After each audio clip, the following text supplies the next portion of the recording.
A heróica ousadia de Martinho Lutero.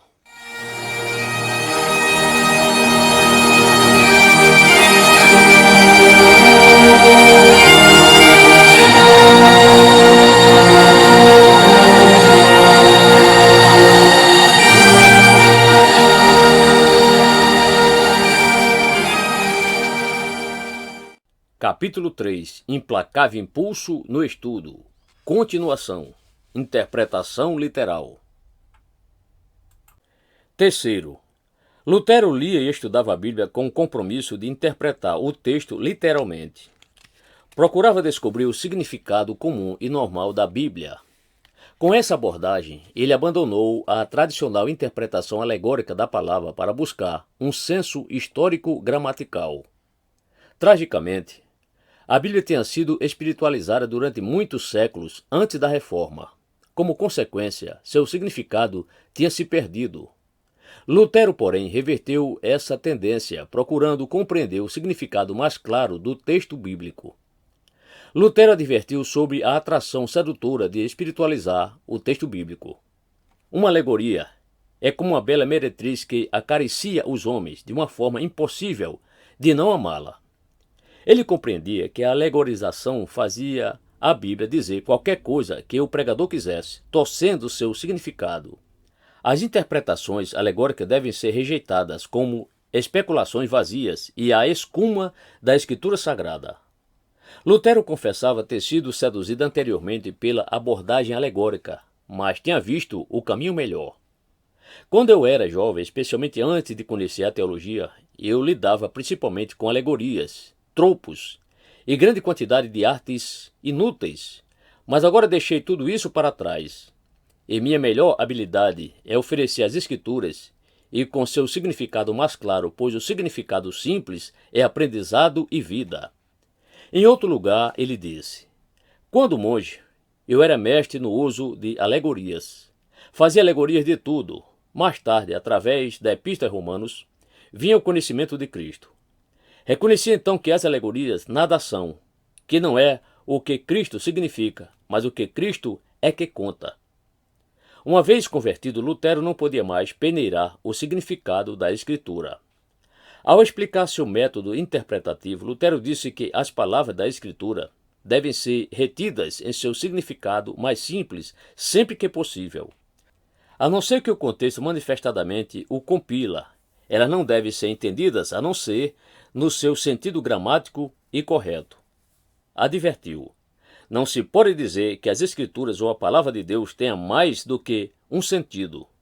Em termos simples, insistia: na interpretação da Escritura Sagrada, a principal tarefa será entender dela um significado certo e claro.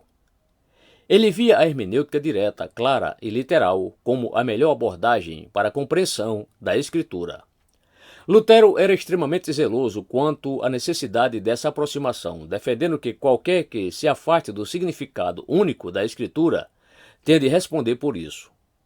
Qualquer um que se atreva a interpretar as palavras da Escritura de maneira diferente do que elas dizem, tem a obrigação de provar o que diz a partir do texto da mesma passagem ou por um artigo de fé. Ele não via apoio razoável para se abandonar o significado literal de uma passagem. Sendo assim, asseverou: o leitor cristão deve, em sua primeira tarefa, procurar o sentido literal. Lutero tinha um compromisso inegável com a interpretação literal. Para se chegar ao significado exato de um texto, Lutero sabia ser necessário prestar atenção ao conteúdo literário. Disse ele que os pregadores tinham de prestar cuidadosa atenção nas palavras, comparando o que precede com aquilo que segue uma determinada passagem, em vez de dar suas próprias noções a frases ou palavras que tenham tirado fora do contexto. Ele reiterou: não é válido escolher uma palavra e ficar repetindo-a. É preciso considerar todo o texto dentro de seu contexto. Tais palavras mostram que Lutero era zeloso por evitar erros de interpretação pela negligência da passagem adjacente. Sobre essa abordagem literal, R.C. Sproul escreve: um verbo tem de ser interpretado como um verbo, um substantivo como substantivo, uma parábola como parábola, literatura didática como literatura didática. história narrativa como história narrativa, poesia como poesia, e assim por diante. Era exatamente isso que Lutero dizia. Em todo lugar, temos de aderir ao significado simples, puro e natural das palavras. Isso está em acordo com as regras gramaticais e uso da fala, os quais Deus deu aos homens. Se a todos for permitido inventar conclusões e figuras de linguagem a seu bel prazer, nada poderia ser determinado ou provado com certeza sobre qualquer único artigo de fé, pois os homens poderiam encontrar alguma falta por meio de uma figura de linguagem. Temos de evitar, como veneno mortal, toda a linguagem figurada que a própria Escritura não nos impele a ver numa passagem. A interpretação literal tornou-se uma das características distintas da Reforma. Cada reformador dava atenção cuidadosa à gramática e sintaxe dos textos bíblicos que pregava.